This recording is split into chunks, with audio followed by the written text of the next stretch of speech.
Ok, donc je vous invite à prendre nos Bibles dans Cantique des Cantiques. Cantique des Cantiques, chapitre 4. Chapitre 4, à partir du verset 1. On va commencer au verset 1. On ira au verset 9 et au verset 12. Bon, on a un petit souci au partage d'écran de la Bible. Si tout le monde y est, on va lire. Hein? Donc, Cantique des Cantiques, chapitre 4, verset 1. Il est écrit: Te voilà belle, ma grande amie, te voilà belle. Tes yeux sont comme ceux des colombes derrière ton voile. Tes cheveux sont comme un troupeau de chèvres sur les pentes de la montagne de Galade. Verset 9. Tu me ravis le cœur, ma sœur, mon épouse. Tu me ravis le cœur par l'un de tes regards et par l'un des colliers de ton cou. Comme ton amour est beau, ma sœur, mon épouse. Ton amour est bien meilleur que le vin, l'odeur de tes huiles que tous les aromates. Tes lèvres, mon épouse, distillent des rayons de miel. Le miel et le lait sont sous ta langue, et l'odeur de tes vêtements est comme l'odeur du Liban. Verset 12. Ma sœur, mon épouse, tu es un jardin clos, une source close, une fontaine scellée. Amen. Voilà le passage sur lequel nous allons échanger tout à l'heure. Et on a bien vu dans ce passage des aspects, comment est-ce que Salomon, ou Salomon, est en train d'appeler la Sunamite sa fiancée. En fait, comment est-ce qu'il qualifie, comment est-ce qu'il appelle. Et le Cantique des Cantiques, c'est un livre effectivement qui parle de l'amour. Hein. Dans la parole, c'est vraiment un livre qui parle de l'amour entre Salomon et la Sunamite. Ils se déclarent leur amour, se déclarent leur amitié, leur amour l'un envers l'autre. Et on voit effectivement dans ce livre-là la relation entre le Mashiach et l'Ecclésia, la relation entre le Mashiach et son épouse, en fait. Et ça nous parle vraiment de beaucoup d'amour. Et moi, j'invite ceux qui veulent se marier, même ceux qui sont mariés, à le lire et à voir comment est-ce que Salomon appelle, parle avec la Sunamite et vice-versa. Donc, ici, en fait, on va voir quelques aspects ou bien quelques aspects, effectivement, dans le mariage, en fait. C'est-à-dire, quand on veut se marier, on doit pouvoir s'attendre, effectivement, à jouer ce rôle-là ou à ces aspects-là dans notre vie en tant que marié, en tant qu'épouse, en tant qu'époux. Donc, ici, on voit que appeler la Sunamite, il appelle « Te voilà belle, ma grande amie ».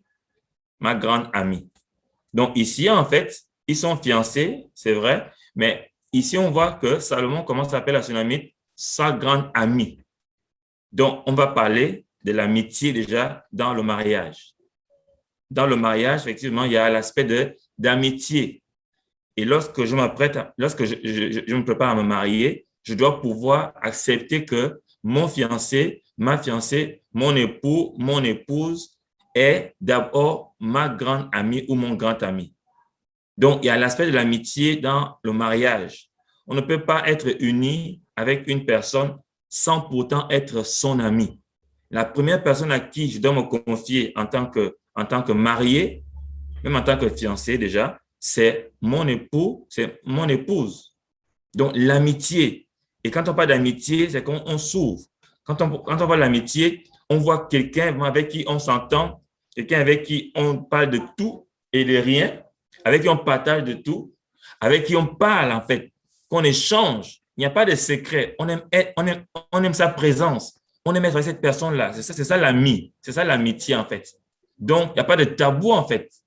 Et c'est pourquoi dans le monde, on dit, ah, c'est ma grande amie, ah, c'est mon meilleur ami, parce qu'effectivement, il est plus qu'un frère, plus qu'une sœur. Parce qu'avec lui, effectivement, on atteint des niveaux de conversation, des niveaux des niveaux de secret ou de partage qu'on a avec personne d'autre. Donc, dans le cas du mariage, effectivement, nous devons comprendre qu'il y a l'amitié qui existe. On n'est pas que mari et femme, on est aussi amis. On est aussi amis. Donc, ma femme, c'est ma première amie. Mon mari, c'est mon premier ami. Parce que nous avons une relation amicale qui a commencé depuis que nous sommes fiancés. Donc, et elle doit se développer dans le mariage, de plus en plus dans le mariage. Donc, l'aspect d'amitié, l'aspect amical dans le mariage. Ma femme est mon amie, mon mari est mon ami. Nous devons être des amis. Nous devons jouer ensemble, blaguer ensemble, entre griffes, passer du temps ensemble, échanger ensemble, communiquer ensemble, parce que c'est mon ami. Il n'y a pas de tabou, il n'y a pas de secret, parce que c'est mon ami. Donc, il y a le caractère ici d'amitié qu'on voit que Salomon développe avec la tsunami, l'amitié. Donc, l'amitié, est-ce que ton épouse, ton époux est ton ami? Si ce n'est pas le cas, pour toi qui es marié, il faut te préparer, il faut travailler à cela pour que ta femme soit ton amie. Si toi tu es fiancé, effectivement, c'est le temps de commencer à développer ce caractère d'amitié, cet aspect amical entre toi et ton fiancé ou ta fiancée. Donc, voilà le premier point qu'on voulait voir, l'aspect amical dans le mariage, l'amitié dans le mariage. Vous n'êtes pas des inconnus. Et souvent, on prend le mariage tellement comme quelque chose de très, très sérieux qu'on oublie même qu'on est des amis, qu'on est appelé à jouer ensemble, qu'on est appelé à s'évader ensemble, qu'on est appelé vraiment à tout se dire, être nu. Vous voyez, parce que pour être nu, effectivement, il faut qu'on ait l'aspect d'amitié dans notre compréhension des choses. Ma femme est mon ami, mon mari est mon ami. Oui. Bonsoir. J'étais en train de regarder, excusez-moi, j'étais en train de regarder le, le Cantique des Cantiques. En fait, je voulais regarder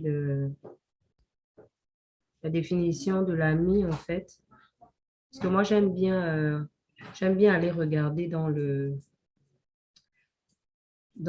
l'hébreu, en fait. J'aime bien aller regarder le mot, l'origine des mots, en fait. Donc, si je vais sur mon ami, voilà, mon ami, ici, on me dit que c'est le mot Ra'a, ami, compagne. C'est ami, compagne. Et pour revenir à ce que David disait, en fait, par rapport à l'amitié, c'est pas que le mariage n'est pas sérieux. C'est pas que le mariage n'est pas sérieux. Bien au contraire, le mariage, c'est très, très sérieux parce que il y a des personnes, pour avoir raté leur mariage, en fait, ont même raté, on va dire, leur vie, pour certains, leur éternité. Il y a des vies qui ont été détruites à cause d'un mariage raté. Il y a des enfants qui ont eu des cœurs blessés. Le mariage, c'est très, très sérieux, mais en fait, ce que nous voulons en fait vous partager, c'est que dans dans le mariage, il y a des moments où on est appelé à être des amis. Parce qu'en fait, ce soir, le but du partage de ce soir, c'est de voir les différents aspects, en fait. On est appelé à être à avoir des multifacettes, je veux dire, dans le mariage. Comme la Bible dit dans Ecclésiaste, qu'en fait, il y a un temps pour tout. Il y a un temps où on est appelé à être des amis. Il y a un temps où on est appelé à revêtir d'autres aspects qu'on va voir plus tard. Et l'aspect de l'amitié, en fait, aujourd'hui, ça manque beaucoup dans les couples. Ça manque énormément. Chacun de nous, je pense que nous sommes issus de familles, nous avons des frères et sœurs, même quand nous étions dans le monde. Mais remarquons bien que la relation qu'on a avec notre sœur, ce n'est pas la relation qu'on a avec une amie. En tout cas, une amie, c'est vraiment quelqu'un avec qui on partage plus qu'une sœur. Après, c'est vrai qu'il y a des cas où il y a des personnes qui sont avec des sœurs. La personne va vous dire que moi, ma sœur et moi, nous sommes comme des amis. Ça veut dire qu'au-delà de la fraternité, il y a quelque chose qui s'est rajouté en plus dans la relation, c'est l'amitié. Et ça, c'est très important. Moi, j'aime souvent le dire que, en fait, le défaut qu'on a en tant que chrétien, c'est que dans le mariage, en fait, on spiritualise tout. On aime tout spiritualiser. Alors qu'il y a des choses, en fait, que nous sommes censés vivre de manière terrestre, parce que nous sommes sur terre et parce que nous sommes dans des corps. Et l'amitié, c'est très important dans un couple, parce que quand ton mari ou ta femme n'est pas ton ami, il te sera difficile, mais vraiment très difficile, de pouvoir lui confier certaines choses personnelles, certaines frustrations que tu peux vivre même dans ton travail. Euh, il te sera difficile de vouloir obtenir des conseils, même si en tant que frère et sœur, tu vas vouloir avoir conseil de ton frère ou ta sœur en Christ, qui est ton mari ou ta femme. Mais en fait, parfois même, tu vas vouloir envelopper les mots, tu vas vouloir chercher à, à essayer de présenter la situation d'une manière. Par exemple, si tu t'es méconduit quelque part, si tu as manqué le but, si tu es tombé dans quelque chose, parce que ton mari ou ta femme n'est pas ton ami, même la manière de présenter la situation, ce ne sera pas pareil. Mais quand tu sais que tu as en face de toi quelqu'un qui est un ami ou une amie pour toi, en fait, tu dis les choses telles qu'elles sont, en fait. Tu n'as pas à te cacher. Et l'autre aussi qui reçoit le message, te connaissant, sait ce qu'il faut te dire. Si tu es découragé, l'autre sait comment il faut te reprendre, comment il faut t'encourager, en fait. Donc, c'est vraiment important. Il faut qu'on apprenne à être des amis. Les amis, ça, ils partagent tout ensemble. Ils se disent tout. Les amis, ils aiment la compagnie de l'un et de l'autre. Donc, c'est ce que moi, je voulais rajouter par rapport à l'amitié. Amen. Donc, on va continuer. L'ami ou le compagnon, avec qui on partage tout. Donc, on va aller au verset 9. Verset 9, il y a l'autre aspect. Là, on parle de « Tu me ravis le cœur, ma sœur. » Ma sœur. Donc là, nous sommes dans la fraternité, en fait. Nous sommes dans la fraternité. Et on est d'abord, effectivement, en tant que époux, épouse chrétien, on est d'abord frères et sœurs. C'est-à-dire, avant d'être mari et femme, on est d'abord frères et sœurs.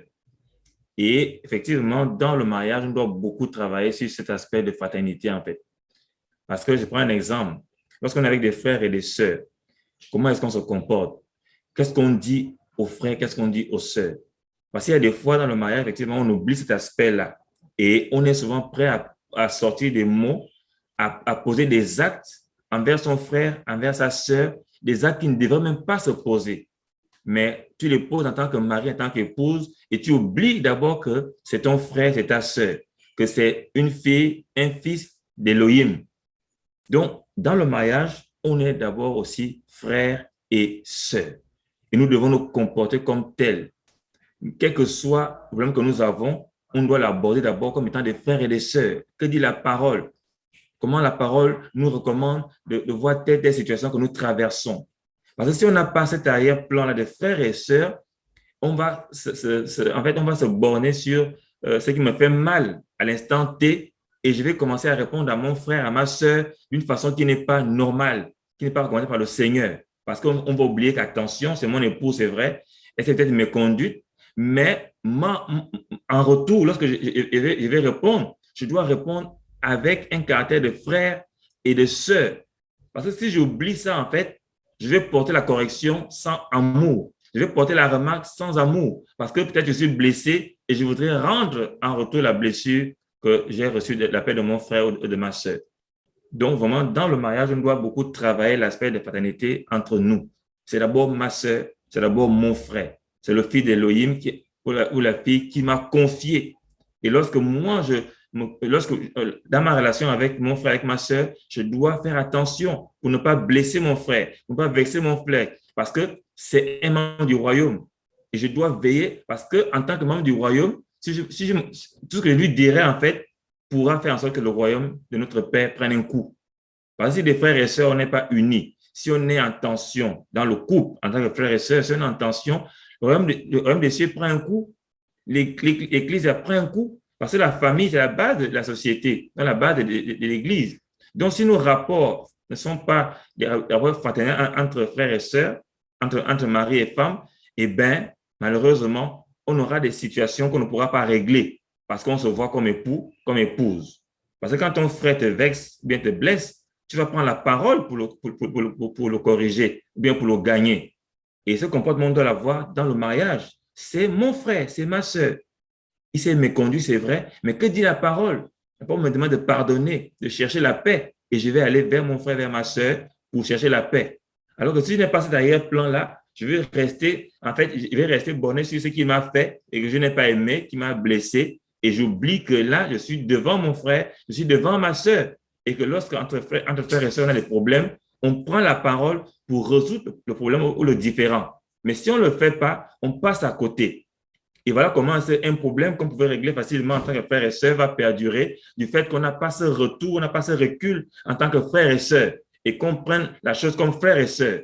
Et maintenant, on se jette la pierre, on se bat à coups de versets, à coups de paroles et on oublie carrément que je suis en présence de mon frère, de ma sœur. On est fils et filles d'un même père. Donc, on peut même voir, même dans nos relations avec nos frères dans la chair, c'est pareil. Quel que soit le problème qu'on a avec nos frères dans la chair, on va tout faire pour trouver une solution parce que c'est mon frère, c'est ma soeur dans le sang. Vous voyez un peu. Donc, ce caractère-là, dans le mariage, on doit le développer et ça va beaucoup nous aider à éviter de dormir sous la colère, de dormir étant fâché parce qu'on va chercher la paix avec mon frère, avec ma soeur, pour ne pas laisser accès au diable dans notre vie, dans notre couple. Donc, la fraternité est très importante à développer dans le mariage, par le mari et par l'épouse. Oui, chérie. Alors, concernant la fraternité, moi, je voudrais aborder un aspect, moi, que j'ai pu expérimenter avec le Seigneur. Lorsqu'on développe l'aspect de frère et sœur avec son mari ou sa femme, ça nous permet aussi de passer beaucoup de temps à parler des choses du Seigneur. Ça nous emmène à parler beaucoup des choses du Seigneur. Ça nous amène à partager les choses du Seigneur, mais vraiment en toute liberté, en toute quiétude, mais vraiment comme on partagera avec une sœur, avec un frère. Parce que quand on est célibataire, on a toujours cette sœur ou ce frère qu'on dit compagnon d'œuvre, avec qui on partage les choses du Seigneur. Mais quand on arrive dans le mariage, parfois, le mari ou la femme n'est pas ce frère ou cette sœur avec qui on partage. Et ça, c'est dommage. C'est dommage. On a, dans le mariage, comme on disait il y a la première session, on n'est pas en compétition. Dans le mariage, on ne joue pas un rôle. Dans le mariage, on ne joue pas au super spirituel. On ne cherche pas à démontrer quoi que ce soit. Quelle que soit la grâce qu'on a reçue, quel que soit l'appel qu'on a, quand on est dans le mariage, on ne cherche pas à démontrer, à faire une démonstration de puissance ou une démonstration d'être grand devant l'autre. Mais bien au contraire, on s'édifie, on s'encourage. Ce qui fait que, au-delà de l'amitié, la relation de frères et sœurs nous aide à beaucoup veiller l'un sur l'autre. Parce que en fait, c'est tous ces aspects, toutes ces facettes-là qui nous aident à avoir un certain équilibre. Comme je disais, je me répète encore que dans le couple, il y a un temps pour tout. Effectivement, il y a un temps pour être des amis, mais après, il y a aussi un temps pour être frères et sœurs, se dire la vérité par rapport à la parole. C'est pas parce qu'on va avoir des temps où on rigole beaucoup ensemble, on fait beaucoup de choses ensemble, que maintenant, quand l'autre va être dans une situation de voilà, où l'autre ne veille pas, tu vas te dire non, je n'ai pas envie de casser la bonne ambiance, on est bien, on rigole. Non, c'est vrai qu'on est amis, mais on est aussi frères et sœurs. On est là pour veiller l'un sur l'autre. On est là pour s'assurer que l'autre part au ciel. On est là pour prier l'un pour l'autre. On est là pour se partager des sujets de prière. On est là pour s'encourager. On est là pour se dire, voilà la pensée que j'ai eue la journée, j'ai reçu tel passage, regarde comment moi j'ai compris, regarde tel aspect, voilà ce que tu as fait là, je trouve que c'est pas correct par rapport à ce que la parole du Seigneur dit. Donc, il y a vraiment, c'est un aspect qui doit être beaucoup développé parce que malheureusement, il y a des couples en fait qui parfois sont trop dans le côté amoureux, sont beaucoup dans le côté amitié. C'est bien, ça solidifie les liens de manière, on va dire quoi, charnelle, terrestre. Ça permet d'avoir une bonne ambiance et tout. Il n'y a pas de souci. Mais le problème, c'est que on est ensemble, c'est d'abord pour aller au ciel. On est ensemble, c'est pour aller au ciel. Et quand on voit que l'autre, ça ne va pas, on doit pouvoir interpeller par rapport à la parole. On ne doit pas rester simplement dans les aspects, voilà, qui nous arrangent. On se dit non, si je parle, peut-être que ça va. Non, nous sommes à côté de l'autre. C'est vraiment d'abord pour aller au ciel. Donc, on doit pouvoir, et c'est pourquoi le Seigneur, justement, nous interpelle justement à la relation d'amitié. Parce que quand il n'y a pas déjà cette transparence dans la communication, quand il n'y a pas cette simplicité dans la communication, parfois il est difficile de venir reprendre l'autre. Parfois même, il y a une personne qui peut être susceptible. Il y a l'autre qui peut se dire, oh oui, toi, tu es toujours en train de me reprendre tout ce que je fais. Alors que quand il y a déjà une bonne base dans la relation et la communication, en fait, on se reprend avec amour et respect. Et pour revenir à ce que David disait, effectivement, moi, j'ai beaucoup travaillé dans ce sens. Je me disais, est-ce que ce que je suis en train de dire à mon mari, ce que je suis en train de faire à mon mari, est-ce que je peux le faire devant d'autres frères et sœurs? Parce que justement, quand il y a la relation amicale et amoureuse, on a tendance à oublier qu'on a en face de nous une personne aussi qui porte aussi l'onction. On a en face de nous un frère, on a en face de nous un élu, on a en face de nous un saint, on a en face de nous un enfant du royaume. En fait, c'est parce que la relation d'amour et la relation amicale, en fait, parfois, quand on ne fait pas l'équilibre, ça vient comme biaiser, en fait. Et au moment où on ne doit pas franchir la limite. Bon, on se retrouve en train de franchir la limite, de parler à l'autre avec légèreté, de parler à l'autre comme si ce n'était pas un frère, une sœur. Mais dites-vous toujours que est-ce que ce que je viens de poser comme acte, est-ce que j'aurais fait ça devant les frères et sœurs en pleine assemblée? Si la réponse est non, ça veut dire que vous n'avez pas le droit de faire ça à votre frère, votre mari, votre fiancé. Si vous avez honte de parler de certaines manières devant les bien-aimés avec qui vous n'habitez pas, sachez que votre frère ou votre soeur à la maison aussi ne doit pas en fait recevoir ce traitement-là parce que c'est injuste. C'est injuste de paraître sain, de paraître poli, de paraître bienveillant, de paraître agréable avec les autres frères et sœurs, alors que le frère ou la sœur avec qui l'on vit tous les jours, on est désagréable. On manque de tact, on manque de sagesse, on manque de savoir-être, on manque de savoir-faire. Ce n'est pas justement le Seigneur. Là, ça devient de l'hypocrisie. Donc, on doit toujours se rappeler que même si c'est mon frère avec qui je partage beaucoup de choses, même si c'est lui, je connais ses faiblesses, ses manquements, parce qu'effectivement, dans le mariage, vous êtes la seule sœur ou le seul frère qui connaît vraiment le frère ou la sœur. Ah, ça, je peux vous le dire. Quand on se voit à l'Assemblée, excusez-moi, quand on se voit à l'Assemblée, c'est soldat, soldate, voilà, ma sœur, voilà, le frère, on s'encourage parce qu'en fait, chacun de nous, les frères et sœurs, n'ont qu'un aspect de nous. C'est comme quand on parle de l'intimité. C'est le Seigneur qui nous connaît en profondeur et donc nous, pour connaître les différents aspects du Seigneur, nous sommes invités à l'intimité. C'est pareil, quand vous vous mariez avec l'autre, il y a une espèce de démystification qui se fait. Parce que quand vous étiez encore fiancé ou inconnu, vous faisiez une image de l'autre. Et ça, c'est tout à fait normal, c'est humain. Vous faisiez une image parce que c'était le bon côté que l'autre voulait vous montrer. Mais une fois que vous êtes marié, vous voyez maintenant les faiblesses, les manquements. Et c'est là où justement doit intervenir l'aspect de frères et sœurs. Comme la Bible nous parle en fait dans 1 Corinthiens. Quand la Bible parle dans 1 Corinthiens, la Bible parle vraiment à ceux qui ont cette relation de frères et sœurs. Il nous dit comment nous devons nous aimer en fait les uns les autres. C'est comme ça qu'on doit aussi apprendre à s'aimer en tant que frères et sœurs quand on est mari et femme. Parce qu'il ne faut pas que les défauts de mon frère ou de ma sœur, ça devienne maintenant une occasion de lui manquer de respect ou bien une occasion comment dire, de le mépriser ou de la mépriser. Non. Les manquements que je vois, les défauts que je vois, c'est pour prier, c'est pour intercéder, c'est pour demander au Seigneur, Seigneur, change tel aspect, Seigneur, change tel aspect. Donc, c'est vraiment important, même si on s'aime, même si on est amis, c'est important d'être frères et sœurs parce que c'est sur la base de la parole qu'on règle les situations et qu'on apprend à grandir aussi. C'est ce que je voulais rajouter. Amen. vraiment, cet aspect-là de veiller l'un sur l'autre est très important, en fait, en tant que frère et sœur. Vous voyez, lorsque, comment il s'appelle, Caïn a tué son frère, Abel, et que le Seigneur lui posait la question, où est ton frère? Il dit, est-ce que je suis le gardien de mon frère? Oui, tu es le gardien de ton frère, de ta sœur, en tant que membre du corps. Et lorsque le Seigneur nous met ensemble, effectivement, ce n'est pas pour mourir, ce n'est pas pour perdre la foi, mais c'est au contraire, en fait, aller de gloire en gloire, parce on est maintenant à deux, on n'est plus seul. Donc, il faut vraiment qu'on sache que dans le mariage, le Seigneur me confie son fils ou sa fille et je dois veiller pour son salut. Je dois veiller pour que ce frère, cette soeur vraiment parvienne au salut. Mais souvent, on voit que dans les couples, souvent cet aspect de frères et de sœurs là disparaissent à cause des tensions. Et tu es avec ta sœur, tu ne réalises même pas que le Seigneur te l'a donné pour que tu puisses contribuer à son salut, pour que tu puisses contribuer à son épanouissement. Pas simplement, tu as été blessé. Alors que le Seigneur nous met à deux, parce que un chasse 1000 et deux chasse 10 000.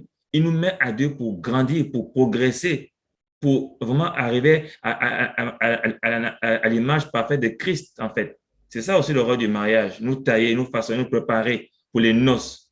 Et c'est pourquoi il met à tes côtés un frère, une sœur. Et vous allez vous tailler, vous allez vous aiguiser.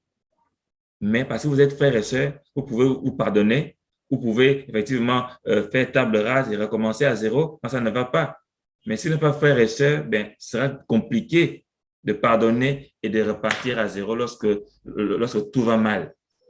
En fait, il faut vraiment qu'on soit un pour dire, ah, c'est mon frère, c'est ma sœur. C'est vrai que là, ce qui se passe aujourd'hui, là, je me rends compte qu'effectivement, mon frère a des faiblesses, ma sœur a des faiblesses. Oui, le Seigneur me montre ça pour que je puisse le soutenir, la soutenir, pour qu'il puisse sortir de cette situation qui n'est pas glorieuse, qui n'est pas bien pour lui. Donc, on est vraiment frères et sœurs pour se supporter, en fait, pour veiller l'un sur l'autre, pour veiller l'un sur l'autre.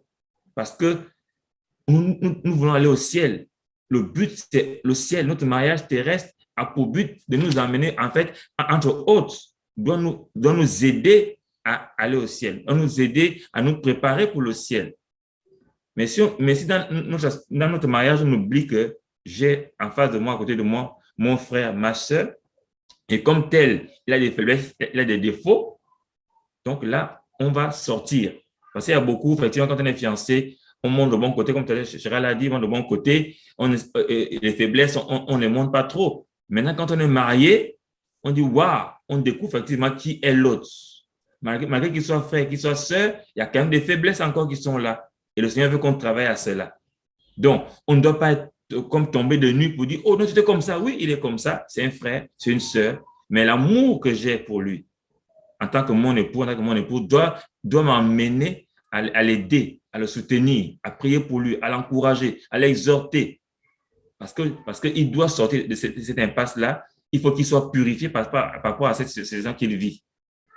Donc, on ne doit pas être surpris, on ne doit pas être dégoûté, découragé quand on constate que mon frère, ma soeur a des tares, mon mari a des tares, a des comportements qui ne sont pas, qui sont pas agréables. On ne doit pas se décourager pour dire, oh, mais c'est un chrétien. Non, c'est un chrétien, c'est vrai, mais en tant que ton frère, que ta soeur, tu dois travailler avec lui pour qu'il puisse s'améliorer. C'est très important. Et aussi, je voulais dire que dans la relation de frères et sœurs, c'est là où on se rappelle aussi qu'on doit prier ensemble. Un couple doit prier ensemble. Parce que souvent, il y a ce problème-là. Ça peut être dû au timing, ça peut être dû parfois, ça peut être dû aux emplois du temps qui sont différents. Parfois, ça peut aussi être les habitudes qui sont différentes. Mais il faut s'efforcer à prier ensemble. Un couple doit prier ensemble. Chaque couple doit trouver le moyen de prier ensemble. Maintenant, on ne doit pas, nous les sœurs, se dire, ah, la Bible a dit que c'est le frère qui est le chef, donc moi j'attends que lui me dise qu'on prie. Non, c'est ton frère. C'est ton frère. Tu peux dire à ton frère, oui, j'aimerais qu'on prie pour telle chose, j'aimerais qu'on partage la parole sur telle chose, je voudrais qu'on fasse ceci, je voudrais qu'on prenne des temps de jeûne et de prière. Ce n'est pas la charge de l'homme dans la famille. Ce n'est pas une charge qu'on donne à un homme. C'est vrai qu'il est le chef, mais nous sommes des aides. Nous sommes des aides, même nous-mêmes dans nos lieux de travail, il nous arrive de proposer des choses à nos chefs. Parfois, le chef, il est là, il est débordé, c'est compliqué. Et c'est toi, l'assistant, qui va venir dire au chef que non, mais chef, faisons comme ça, faisons comme ça. Et tu vois que ça l'aide. Donc, parfois, nous, les femmes aussi, on aime trop se victimiser. On aime trop se jouer les... On veut abuser du passage qui dit que nous sommes un sexe faible, nous sommes fragiles, le vase fragile. Non, vase fragile ne t'empêche pas de rappeler à ton mari que voilà, est-ce que tu ne penses pas qu'on devrait prendre des temps de prière pour telle chose? Proposer des choses, c'est important. Il faut prier ensemble. Souvent, il y a des personnes qui disent non, moi je prie de mon côté. Il y a d'autres même, j'ai entendu des situations où il y en a qui s'épient même. Tu vérifies si l'autre prie. Ou bien l'autre, tu fais semblant. Quand tu vois que l'autre arrive, tu fais semblant de prier. Non, on n'est pas en compétition. Et la relation de frères et sœurs, justement, ça permet aussi de veiller dans cet aspect. Ah, j'ai constaté que ça fait un moment, je ne te vois plus trop prier. Il ne faut pas prendre ça comme si, est-ce que tu me surveilles? Est-ce que tu es dans mon cœur? Hein? Comment je parle au Seigneur? Est-ce que tu es là pour me surveiller? La Bible dit que nous avons été rachetés un grand prix. Non, c'est pas le but de se justifier. Oui, on est libre en Christ. Non. Quand l'autre a remarqué que tu ne pries plus, que tu ne médites plus, accepte la remarque. Prends ça et dis vraiment, oui, j'ai tel souci en ce moment, aide-moi. Et toi aussi qui as remarqué, ne sois pas là derrière l'autre, ça devient comme la bagarre. Il faut prier, non. Tu pries, Seigneur, touche, Seigneur, restaure, Seigneur. En fait, vous êtes une équipe. Tu ne peux pas te dire, moi, je suis debout, ma vie spirituelle, ça va, alors que tu vois que l'autre ne prie pas. Il faut que ça te préoccupe, que tu ne vois pas l'autre prier, que tu ne vois pas l'autre lire la Bible. Ça doit même t'inquiéter pour ta propre vie. Hein. Parce que tu es marié, tu dois avec quelqu'un qui ne peut plus jouer le rôle de sentinelle pour ta vie. C'est dangereux. Et vraiment, je voudrais encore insister sur ça, nous les femmes. On doit veiller par rapport à la prière, l'intercession dans nos maisons. C'est très important. Moi, ça va bientôt faire 9 ans qu'on est mariés, mais c'est pas tout de suite que j'ai compris ça. Hein. Ce n'est pas tout de suite que j'ai compris que j'avais un rôle de sentinelle. Parfois, il m'arrivait des moments où je demandais au Seigneur, Seigneur, tu m'appelles à quoi? Seigneur, vraiment, montre-moi mon appel. Il me ramenait toujours que tu es sentinelle dans ta maison. Oui, parce que parfois, nous voulons aller trop prier pour les nations, nous voulons trop courir, alors que dans ta maison, tu n'es pas une sentinelle. Et ça ne sert à rien. Tu ne payes pas le prix de la prière pour ton mari, tu ne payes pas le prix dans la prière pour tes enfants, mais tu vas aller à gauche, à droite. Tu cherches quoi à gauche, à droite? Tu peux remarquer les défauts chez ton mari, mais il faut enfanter dans la prière. Tu peux remarquer des choses bizarres dans ta belle famille, mais il faut payer le prix dans la prière. Ce n'est pas tout seulement que te plaindre, ce n'est pas tout que ce sera toujours à couteau tiré. Non, il y a des choses, il faut les régler dans la prière. Quand le danger arrive déjà là, contre votre maison, quand le danger, le Seigneur va te prévenir, mais si toi tu fais une fixation que, ah, en tout cas, lui c'est mon chef, s'il ne m'a pas dit, moi aussi on se regarde, non, on ne se regarde pas. Il faut prier et il faut prier avec son mari. Et il ne faut pas avoir peur de dire les choses que le Seigneur te montre quand tu pries. Parce que ça aussi, c'est un problème. Peut-être que le mari ne t'a pas dit, mais si le Seigneur t'a dit, c'est que c'est ça. Ne cherche pas d'abord à dire que non, peut-être que c'est mal. C'est ça, ce que tu as vu là, c'est ça. Tu pries et quand le Seigneur va disposer le temps pour en parler, tu parles. Voilà ce que le Seigneur me dit. Quand le mari vient proposer des choses concernant la famille, mais il faut que toi, tu sois une femme de prière, il faut que tu sois, j'ai envie de dire quoi, il faut que tu sois sensible. Parce que tu ne vas pas te mettre à dire tout, oui, chérie, oh vraiment, tu as raison. Tu ne vas pas le dire parce que tu te dis, ah, en tout cas, si le bateau chavire, c'est lui le chef, c'est lui-même qui est responsable. Non, c'est toi qui es là pour l'aider. Mais pour avoir une certaine sensibilité pour des choses, pour voir le malheur arriver de loin, faut être à la tour de garde. Hein. Il faut être une sentinelle, une femme, même si on ne te voit pas partout où ton mari est. Mais là où on t'attend, c'est dans la prière. Parce que nous, les femmes aussi, vous voyez, c'est ce qui donne les mamans pasteurs et les bichopettes. Là. C'est à cause de ça. Comme on partageait la dernière fois sur le ministère, les appels, etc. Chaque couple n'est pas pareil. Il y a des couples que le Seigneur va dire, voilà, faites ça ensemble ou bien ta femme va t'aider. Oui, ça c'est tel coup. Mais toi, il ne faut pas aller copier parce que tu as vu que la sœur là, elle fait l'œuvre avec son mari. Tu vas maintenant vouloir aussi improviser quelque chose que le Seigneur ne t'a pas dit. Partout, tu vas commencer même à faire la jalousie. Non, moi aussi, je vais venir avec toi. Moi aussi, je vais faire ça avec. Non, commence d'abord à prier. Prie et ne sois pas aigri de ton mari. Moi, j'entends beaucoup ça souvent, que le mari partait tout le temps faire le... C'est vrai que en tant que chef, le mari, il doit d'abord commencer l'œuvre à la maison dans le sens de gagner d'abord sa femme, ses enfants, c'est vrai. Mais il vient un temps où parfois le frère a déjà bien joué son rôle, mais la femme ne veut pas qu'il aille faire ce que le Seigneur lui demande de faire. Elle veut comme s'en accaparer. Il y en a même qui sont jalouses.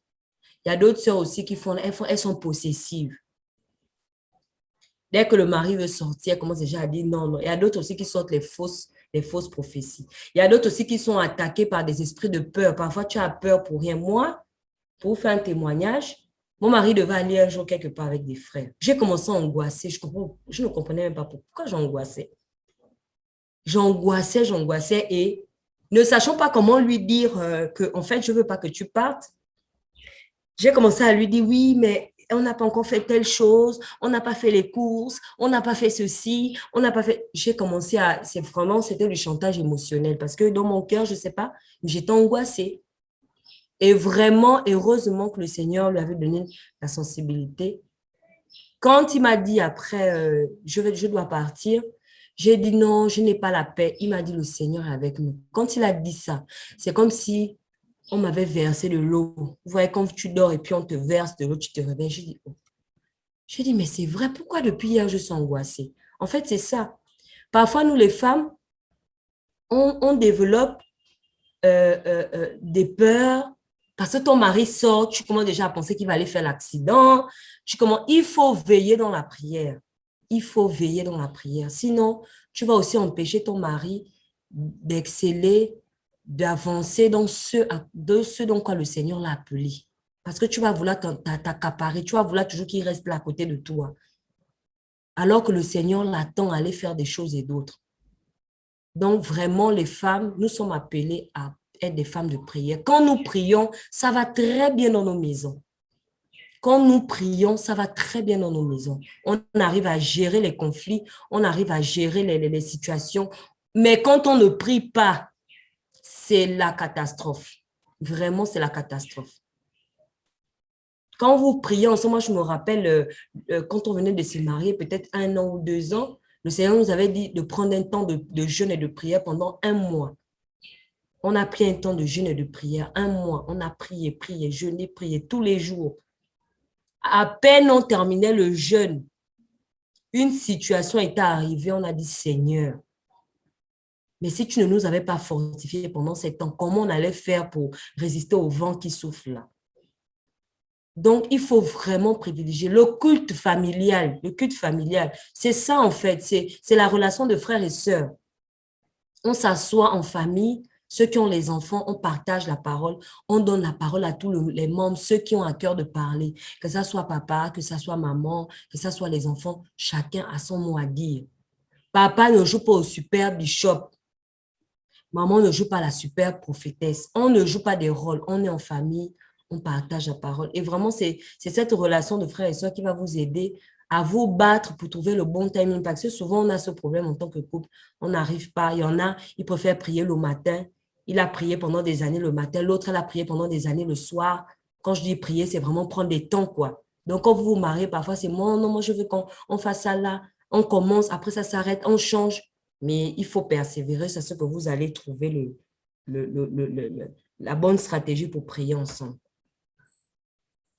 Amen. Quand je t'ai parlé, en fait, j'ai relevé le verset où la parole dit que là où 2 ou 3 sont rassemblés en mon nom, je suis là. En fait, on voit que le deux là, c'est quoi? C'est d'abord le mari et la femme. Donc, on voit que l'Église, elle commence par 2. L'Église, elle commence par 2. Et là où 2 ou 3 sont rassemblés au nom du Mashiach, il est là parmi eux. Donc, en fait, notre famille, notre couple, effectivement, devient comme l'ecclésia basique. Je veux dire, au moins, il y a 2. Il y a le mari et la femme. Il y a le frère et la sœur. Nous sommes 2. Et donc, eh bien, on doit commencer par nous laver, on doit commencer par nous exhorter. En fait, on commence des temps à deux. On n'a pas besoin d'avoir des enfants pour commencer à dire culte familial. Non, à deux déjà, on peut commencer déjà en tant que frères et sœurs à partager, à échanger, à nous édifier sur la parole, sur la marche en fait. Si on ne le fait pas, malheureusement, on sera bancal de ce côté-là. On sera bancal et en tant que frères et sœurs, on n'aura pas, on ne sera pas édifié. On ne sera pas, on ne portera pas de fruits en tant que frères et sœurs. Alors que nous sommes d'abord frères et sœurs, nous devons porter les fruits des frères et des sœurs. Et le but, c'est aller au ciel. Le but, c'est sanctifier. Le but, c'est vraiment aller de gloire en gloire comme frères et sœurs. Donc voilà, l'aspect de fraternité dans le mariage est très important.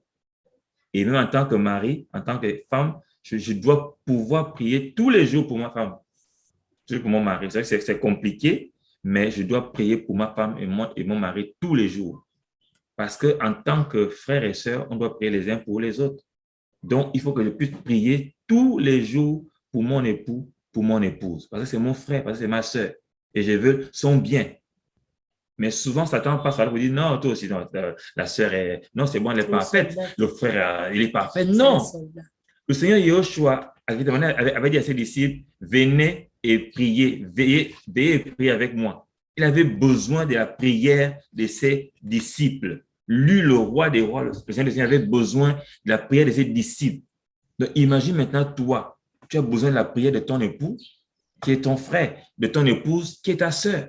Mais souvent, on se dit, non, c'est bon, non, oh non, c'est un soldat. Non, ce n'est pas un soldat en tant que tel. Il a besoin de la prière de son frère, de sa sœur que tu es. Donc, nous devons nous efforcer à prier tous les jours pour mon fiancé, tous les jours pour mon époux, pour mon épouse. Parce qu'il va de notre vie en tant que famille, en tant que couple. Donc, voilà l'aspect fraternité dans le mariage. On doit être frères et sœurs. Et ça, c'est l'un des problèmes qui amène dans les familles, dans le mariage, le divorce et le désordre. Parce qu'il y a des fois, tout à l'heure, on priait par rapport à ça, que vraiment que le Seigneur remette les couples ensemble. Ceux qu'il avait unis, qu'il les remette ensemble parce qu'ils sont séparés. Pourquoi en fait on se sépare? Parce que souvent on oublie qu'on est frères et sœurs. On oublie que nous sommes membres d'un même royaume. On oublie ça et on est prêt à dire non, j'en veux plus, je suis fatigué, je suis déçu. Oui, tu es déçu, mais c'est ton frère et ta sœur. Qu'est-ce que tu en fais de son âme, de son salut? Qu'est-ce que tu fais de son salut?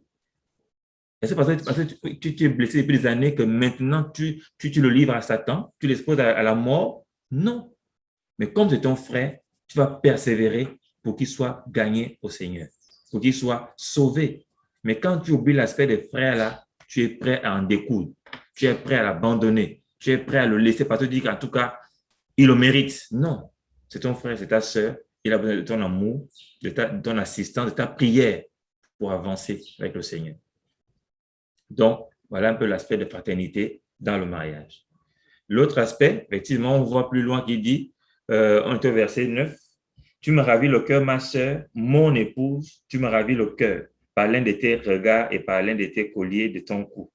En fait, dans certaines versions, on parle de fiancé. On parle de fiancé, tu me ravis le cœur, ma fiancée.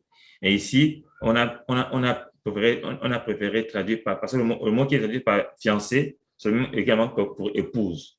Et on va le voir par exemple, dans Matthieu 1, à partir du verset 18 à 19, on voit comment est-ce que tantôt, on présente Marie et Joseph.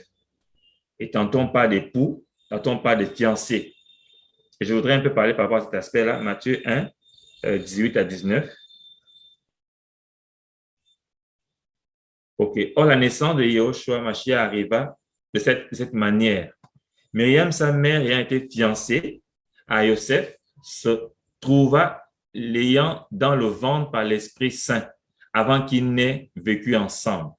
Mais Joseph, son époux, étant un homme juste et ne voulant pas l'exposer à une disgrâce publique, résolut de la répudier. Vous voyez que là, au verset 18, on les présente comme étant des fiancés. Et au verset 19, on dit que Joseph, son époux. Et pourtant, là, quand on va plus bas, on voit qu'en fait, il n'était pas encore dans la même maison, il n'était pas encore marié, il n'était pas encore mari et femme, il n'était pas encore connu, en fait, encore fiancé. Parce qu'au niveau des Juifs, par exemple, quand vous êtes fiancé, quand vous étiez fiancé, en fait, c'était considéré comme pratiquement le mariage. Parce qu'une fois que les fiançailles étaient fixées, le mari retournait préparer en fait une maison, la place pour son épouse, et il devait revenir la chercher et l'emmener maintenant pour rester avec elle. Donc, à leurs yeux, ils étaient mariés en fait. C'est pourquoi ici on parle de fiancé et on parle de marié, on parle d'époux. Et malheureusement, cette façon de comprendre-là a amené beaucoup de gens dans une fausse doctrine qui veut que lorsqu'on est fiancé, on peut commencer à aller ensemble. Lorsqu'on est fiancé, on peut commencer à faire n'importe quoi ensemble. Non, on voit bien que Joseph n'avait pas encore habité avec Marie. Ils étaient encore connus, mais on les appelait fiancés tantôt ou tantôt époux. Donc, c'est pas parce qu'on est fiancé qu'on va commencer maintenant à vouloir aller plus loin que les limites des fiançailles. C'est pas encore, vous n'êtes pas encore habilité, n'est-ce pas, à avoir des rapports intimes, pour être clair, quand on est fiancé. Donc ici, on voit, effectivement, par rapport à notre texte, qu'on parle d'époux ou encore de fiancés. Et là, nous sommes pratiquement, nous sommes dans vraiment, bon, on va parler, on va parler, on va parler de l'éros, en fait. On va parler de l'aspect érotique, en fait, du mariage, c'est-à-dire l'époux. C'est-à-dire l'époux, en fait, l'époux et l'épouse ont une intimité. Donc, il y a, on a un amour, en fait. Ouais. Donc là, effectivement, il y a l'aspect ici, on a parlé de l'amitié, on a parlé de la fraternité, et là, on parle également de l'érotique ou de l'amour éros, en fait. Donc, dans le mariage, le frère et sœur vont aussi, finalement, l'époux et l'époux, je veux dire, vont être également des amants, si vous voulez, vont être des amoureux. Voilà, vont être des amoureux. Donc, je dois être amoureux de ma femme. Je dois être amoureuse de mon époux. Et c'est pourquoi quand on lit un peu dans Cantique des Cantiques 4, on voit les mots que Salomon emploie. C'est des mots vraiment qui montrent l'amour. Il dit, tu me ravis le cœur. Tu me ravis le cœur. Waouh, tu me ravis le cœur. Ma sœur, mon épouse, tu me ravis le cœur par l'un de tes regards et par l'un des colliers de ton cou. Tu vois que c'est le mot d'amoureux. C'est le mot vraiment qui parle au cœur de la Sulamite, de la femme, de la fiancée. Il dit, comme ton amour est beau, verset 10, comme ton amour est beau, ma sœur, mon épouse. Vous voyez que là, il met les deux ensemble. Parce que l'amour en tant que frère et sœur et l'amour en tant qu'amoureux est là. Il dit, comme ton amour est beau, ma sœur, mon épouse, ton amour est bien meilleur que le vin, l'odeur de tes huiles, que tous les aromates. Là, on est vraiment dans ce qu'on appelle dans la poésie amoureuse. On est vraiment on est en train de dire des bonnes choses à son épouse, à sa fiancée, parce qu'on l'aime. On est amoureux, en fait. La douceur, la tendresse, on dit des mots doux à sa bien-aimée parce qu'on veut lui montrer notre côté amour. On l'aime. Ouais. Et c'est la seule personne à qui on peut parler comme ça. C'est-à-dire, avec ma sœur, je peux le dire, ma sœur qui est mon épouse. Mais avec ma sœur qui n'est pas mon épouse, je ne peux pas lui parler ainsi. Parce que bon, je suis vraiment dans le cas de l'amour, en fait, je suis amoureux en fait. Et je ne suis amoureux que de ma femme et non pas d'autres sœurs, bien d'autres frères. Donc ici, on voit l'aspect amoureux qu'on doit aussi vivre dans notre mariage. C'est vrai que beaucoup vont plus passer le temps dans l'aspect amoureux, amoureux, amoureux, c'est bien. Mais il n'y a pas que l'aspect amoureux dans un couple. On a parlé de l'amitié, on a parlé de la fraternité, et là maintenant on parle aussi de l'amour, l'aspect amoureux. Parce qu'effectivement, on aime cette personne-là. On veut lui faire comprendre, on veut lui faire savoir par des petits regards, par des attentions. Oui, il faut être attentionné quand on décide de se marier. Et comme dit la parole, en fait, je dois tout faire en fait, je dois tout faire pour plaire à mon époux, pour plaire à mon épouse. C'est le côté amoureux. C'est le côté amoureux ben, que je dois chaque jour travailler pour toujours mettre du sel dans notre relation. Il ne faut pas qu'après 10 ans, après 5 ans, je commence à dire que non, je ne suis plus amoureux de toi. Non, ce n'est pas normal. Je dois entretenir le côté amoureux avec mon époux, avec mon épouse. Oui, c'est ma sœur, oui, c'est mon ami, mais c'est aussi ma femme. Et en tant que femme, en tant qu'époux, on a un côté amoureux, on a un côté éros qu'on n'a qu'avec cette personne seule, avec cette personne seule seulement.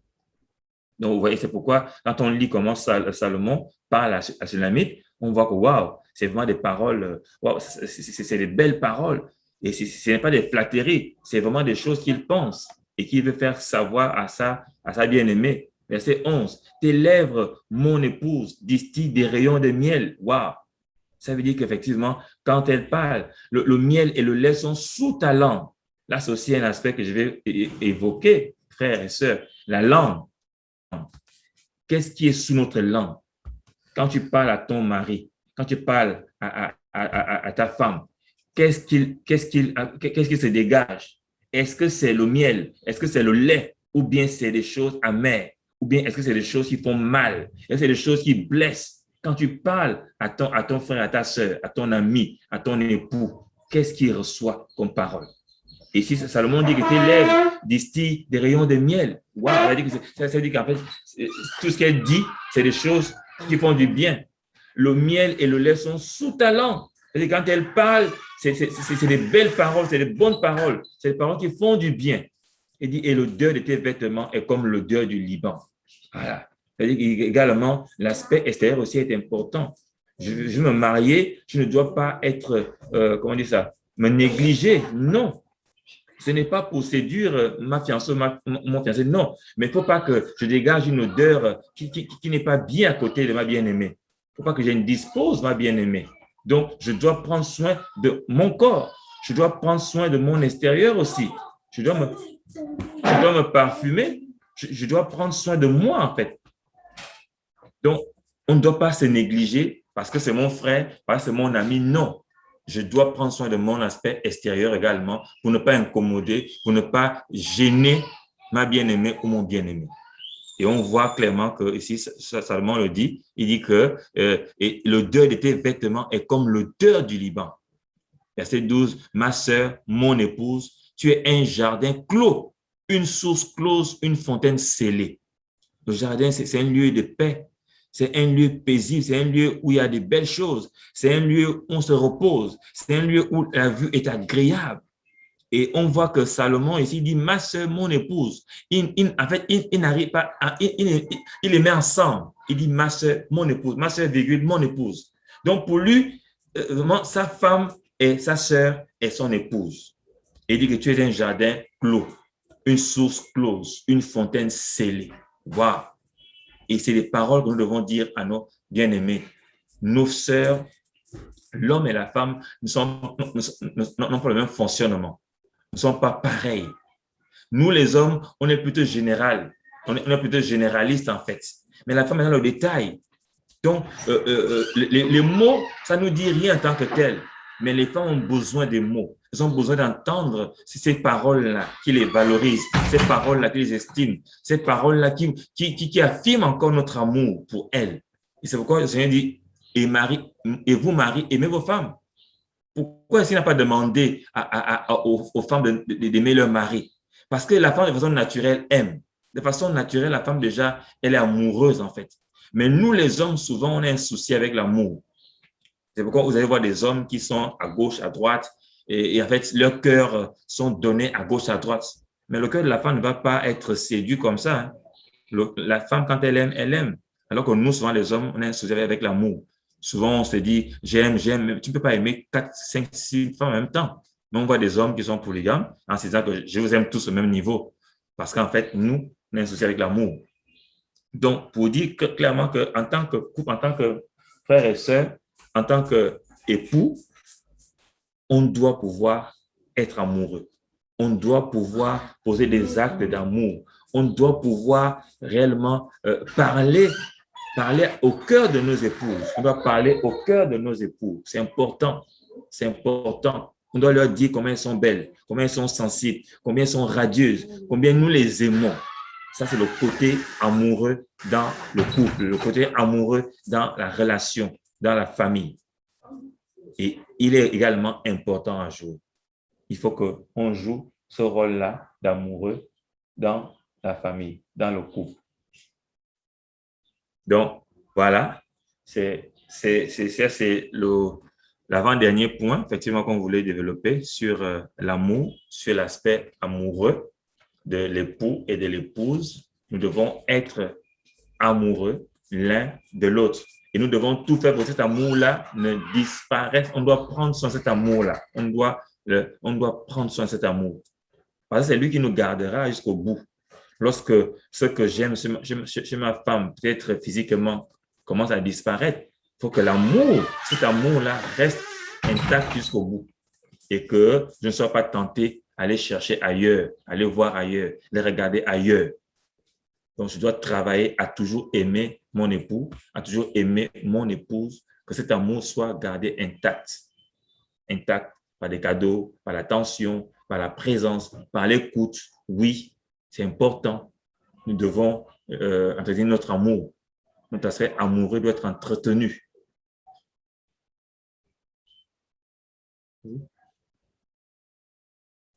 Donc, voilà un peu cet aspect d'amoureux. Et le dernier aspect qu'on voulait aborder avec vous, on va le voir dans Genèse en fait. C'est l'aspect de père et l'aspect de mère. Je veux dire que en réalité, le mari doit comprendre qu'il est le père de sa femme. Et la femme doit comprendre qu'elle est aussi la mère de son mari. Si on regarde pour soutenir cela bibliquement, Ève a été prise de qui? Ève est sortie du côté d'Adam. Donc, on comprend par là que, en fait, Ève étant issue de Adam, donc Adam est le père de Ève. C'est vrai que Elohim est le père de Ève, mais on voit clairement que Elohim n'a pas pris la poussière de la terre pour former Ève comme il l'a fait pour Adam. Il a pris Ève du côté d'Adam. Donc, sur cette base-là, on voit bien que, même par rapport à son nom, Isha, qui est issu de Ish, on voit bien que Ève est effectivement, Adam plutôt est le père de Ève. Le père de Ève. Parce qu'en tant qu'époux-épouse, on doit jouer le rôle de père. Moi, en tant que mari, je dois pouvoir être un père pour mon épouse. Enfin, on a dit qu'en fait, la femme change d'autorité.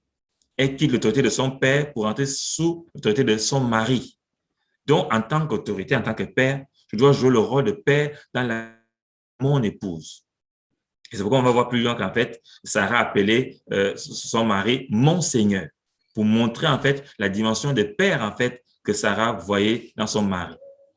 Donc, le mari est le père de sa femme, le père. Et lorsqu'on est père, on prend soin. Lorsqu'on est père, on se sacrifie. Lorsqu'on est père, on passe du temps à s'occuper de l'autre. Parce qu'un papa, effectivement, quand tu as l'instinct paternel, eh bien, tu es prêt à te sacrifier. Tu es prêt à payer le prix. Tu es prêt à faire tout pour que ton enfant puisse lui être à l'aise. Donc, lorsque je suis époux, je dois jouer le rôle de père dans la vie de mon épouse, parce que je suis son père, parce que Adam est le père de Ève, du fait que Ève a été tirée du côté d'Adam. Donc, c'est son père. Et si on repart effectivement par rapport à la caractéristique de mère au niveau de Ève, je dois en tant que femme être la mère de mon mari, la mère de mon époux. Et on le voit quand on voit un peu dans Genèse 3, 20. On dit que dans Genèse 3, 20, on va voir que finalement, Genèse 3, 20, Adam appela sa femme du nom de Kava, ou bien Ève, car elle est devenue la mère de tous les vivants. Car elle est devenue quoi? La mère de qui? De tous les vivants. Et Adam étant vivant, on peut conclure que là, étant compté comme vivant, donc ici, Ève était également la mère de Adam. Donc, dans le foyer, je dois, en tant que mari, être un père pour ma femme. Et en tant que femme, je dois être une mère pour mon mari.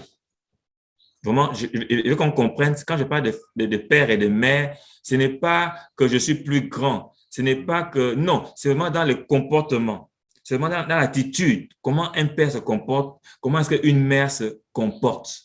Et cela va m'amener à m'attacher à ma femme parce qu'un père n'abandonne pas son enfant, de même qu'une mère. Donc, quand ça va être compliqué dans notre relation, en tant que mère, je vais jouer le rôle de mère pour gagner mon mari qui est comme mon fils. En tant que père, je vais jouer le rôle de père pour gagner ma femme qui est comme ma fille.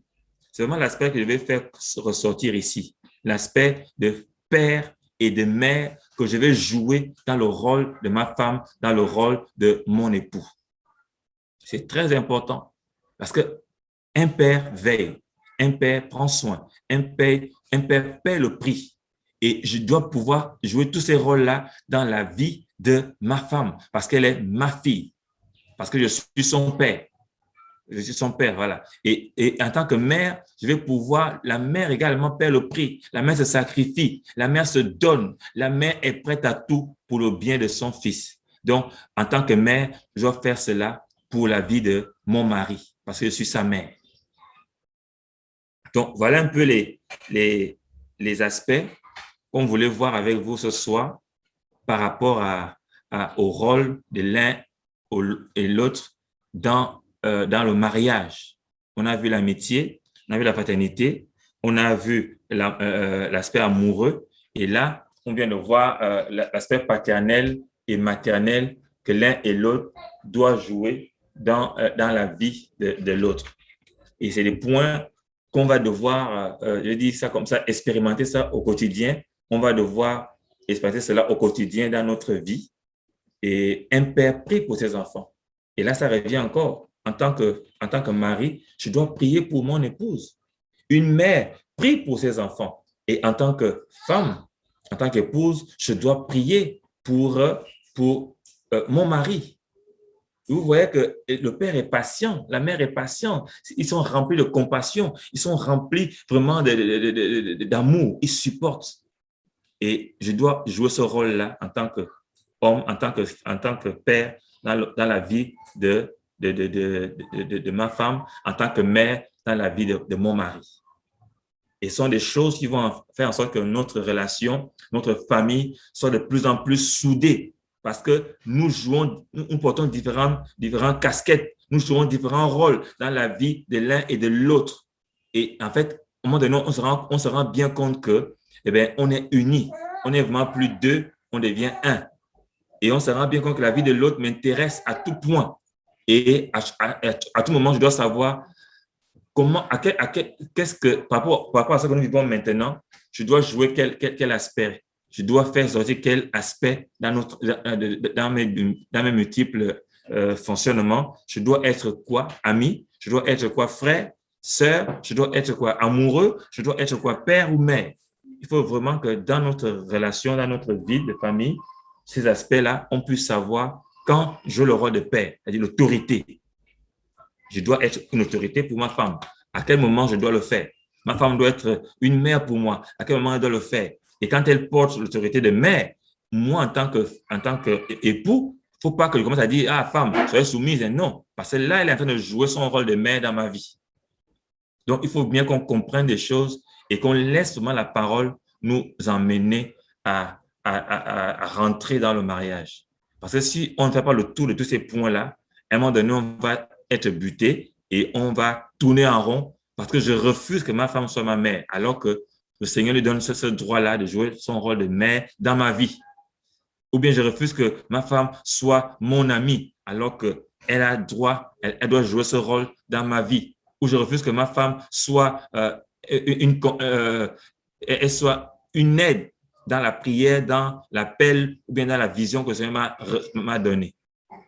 Donc, autant de choses qui, lorsque on ne les maîtrise pas, on ne les comprend pas dans la famille, peuvent amener des désordres, peuvent amener vraiment des divisions, peuvent amener que Satan vienne semer le désordre et amener à ce que l'amour, la joie, la paix ne règnent plus dans la famille. Voilà un peu ce que nous voulons aujourd'hui partager avec vous par rapport à l'homme et la femme, par rapport au mariage, les différents aspects caractéristiques que l'homme et la femme peuvent jouer, rôle que l'homme et la femme peuvent jouer dans la vie de l'un et de l'autre.